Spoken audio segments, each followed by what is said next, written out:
Today's episode is brought to you by Mazars. SoundCartel. It's been one of the most difficult years in just over a decade, and Australia has managed to tame the coronavirus just in time for Christmas. So ensuring a tame Christmas party is back on the agenda. From SoundCartel, I'm Nicole Goodman, and this is Business Essentials Daily.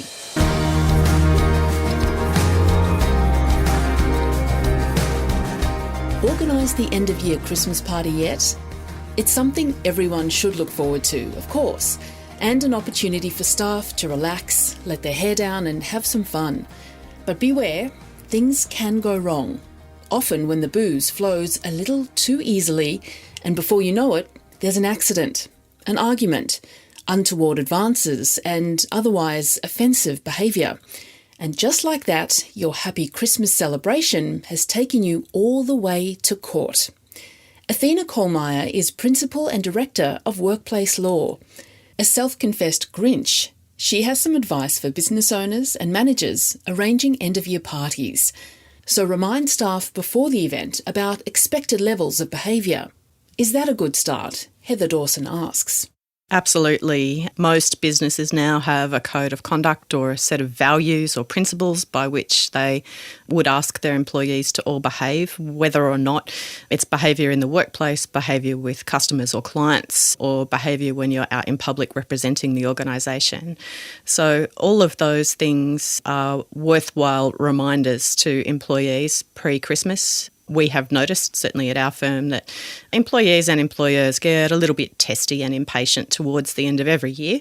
So just a gentle reminder that the Christmas party and indeed the Christmas season doesn't mean that the normal rules of business do not apply is a sensible thing to do. Then planning the venue.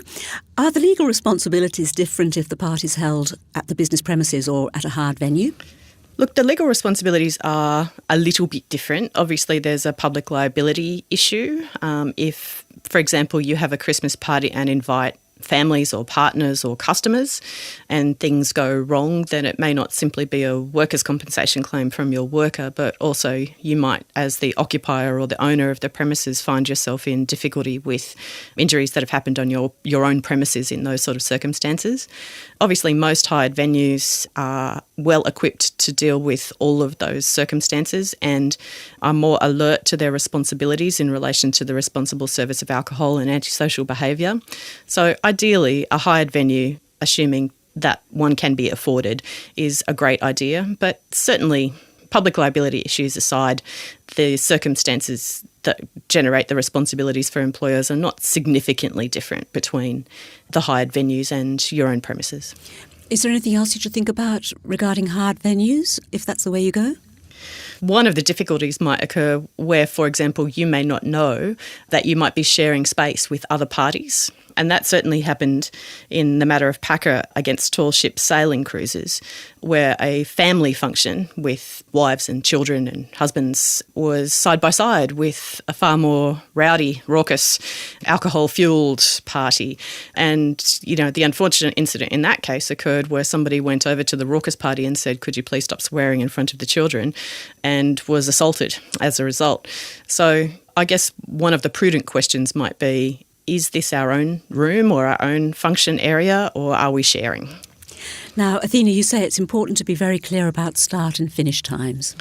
Absolutely. Look, the case law from both workers' comp and also from employment law perspectives make it very, very clear to us that employees must be told the time at which the employer's responsibility is ending. So this is the time that the party is finishing. This is the time that the venue is going to ask you to leave. After that, you are on your own. We're not encouraging you to kick on, but if you do, just be aware that you're under your own steam and your own power and your own responsibility from that time. And while that's not an absolute 100% fail-safe, it's the best possible thing that an employer can do in terms of drawing the line, limiting their liability. Now, you've got to decide about food and alcohol. What do you need to think about? Look, there are a number of things to think about. Certainly the ratio of food to alcohol, I suggest, is very, very important. Certainly I've had calls from clients saying, look, this is our budget. It's $500 for the sausage sizzle that we have down the back of the production facility. We're thinking about spending $400 on beer and $100 on sausages and bread, at which point, I give them the Grinch-style lecture about making sure that people have enough food to balance the alcohol consumption. And, of course, the other thing to bear in mind now, there are a wide range of people with dietary restrictions, serious allergies, personal and religious preferences in terms of food. So, a conscientious employer would make sure that all employees have enough food in order to be comfortable at the event, and preferably that such food is clearly labelled so that they are not necessarily, a vegetarian person, for example, is not necessarily picking up a sandwich that's half full of chicken. Now, you've touched on this just now, but hiring professional bar staff to sell alcohol rather than self-service, you reckon is the way to go? Oh, look, absolutely. I think that somebody with responsible service of alcohol training is certainly, well, I would suggest it's almost now essential that you've got somebody, preferably a professional in a hired venue, but if not, somebody from the organisation who is actually trained in the responsible service of alcohol, keeping guard over the esky that might be under the table. Again, the case law indicates to us that employers who do not control the flow of alcohol should expect that they will be held accountable for the actions of their employees if they let the party get out of control in that sort of way. Tell us about that case in New South Wales that ended up in the Fair Work Commission. Look, that was an unfortunate case, the matter of Stephen Keenan and Leighton Boral, Amy, New South Wales. It's quite a big word there for the respondent. But in that case, the employee drank far too much alcohol at the Christmas party. He was aggressive, offensive, and behaved quite inappropriately towards some of his colleagues, in particular female ones. Some of the behaviour was at the official work party. Some of it happened after, a group of people kicked on after the event. But as the result of the events of the Christmas party night as a whole, the employer decided to terminate the employment of the employee. An unfair dismissal claim was lodged, and it was claimed that the dismissal was harsh, unjust, unreasonable in the circumstances. And certainly one of the comments that was made by the Fair Work Commission in that case was that despite the fact that there were bar staff at the venue of the official work party, the employer didn't exercise adequate control over the availability of the alcohol, and there was a help yourself attitude that sort of developed over the evening. I suspect that the bar staff just sort of got sick of arguing and gave up. So he was never refused service. He got very, very drunk, and even though this employer had obviously tried to do the right thing, had bar staff, gave notification of the start and finish time, some of the poor behaviour occurred in a group of employees who decided to travel together and do other things after the official event. So in that particular instance, the dismissal was found to be unfair, which I think is slightly unfortunate. And it was largely because the employer had included all of the events of the evening in its decision to terminate rather than only the things that happened at the official event. And obviously, as I've already outlined, the Commission criticised the employer for its failure to exercise control over the service of alcohol. Now, we talked about the start and finish times. Are business managers responsible for making sure the employees get home safely, or where do the responsibilities actually end? Yes, look, it is, and this is a discussion, honestly, that I have many, many times at the end of every year, because when people have set their budgets, which are very important for these kind of events, they haven't necessarily factored in making some sort of arrangements to make sure that their employees get home safely, like giving a cab charge voucher or endorsing or supporting some sort of overnight stay, which of course has got its own problems, in accommodation closer to the event. But the short answer is yes, employers are responsible for making sure that their employees get home safely.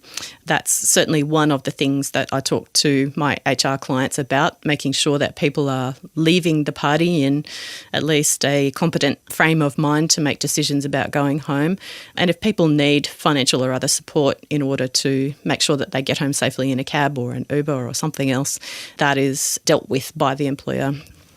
Well, as you said earlier in this interview, Athena, sometimes these events do kick on into other events later on after the finishing time. And you make an interesting point. You say that if a manager or the business owner decides to join that exiting group of employees and continue having fun elsewhere, it's advisable that he or she doesn't shout drinks, because that could then potentially turn back into a work event.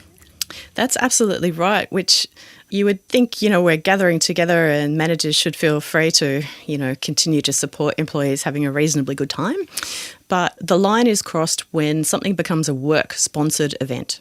It certainly is the case that if managers are supporting the party kicking on by continuing to pay for drinks, that certainly runs a very real risk of crossing the line to make it a work-sponsored event rather than just a group of people who happen to be employees and colleagues hanging out together. Well, there's lots to think about. So summing up, Athena, what's your best advice for business operators wishing to reward staff with a fun end-of-year party without any legal headaches? Look, I know I'm often called the Grinch, but I think that it's about time that everybody started thinking a little bit laterally about end-of-year celebrations. Firstly, do you really need one? Do the employees actually want one or value one? Is it something that you just keep doing every year because you've always done it? So that's, I think, the first question. Should we continue to do it or should we think about something else? Secondly, I think one of the important lateral thoughts to have about this is, do we need to have a party at night time where alcohol is flowing? Can we have a picnic on a Saturday in a park with families where Santa comes and gives presents to children or something else that might be a bit of fun, where it's not necessarily at night alcohol fueled and risking bad behaviour? And thirdly, could it be an activity where everybody is engaged in doing something together, preferably not something risky like rock climbing or even hiking where people are going to get injured, but something like, could we hire out a private screening of a movie? Or could we, do a tour of the beautiful zoo in our capital city? Something that might be a little bit more engaging and a bit more encouraging of communication amongst the team rather than sitting around and drinking and potentially running the risk of enjoying other people behaving badly. That was Workplace Law Principal and Director Athena Koelmeyer.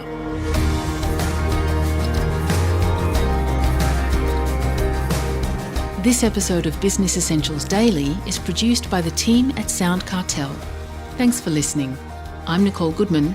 We'll bring you more Be Daily tomorrow. Follow @BE Daily Podcast across social media and head to bedaily.com.au for more from the Business Essentials Daily podcast. SoundCartel.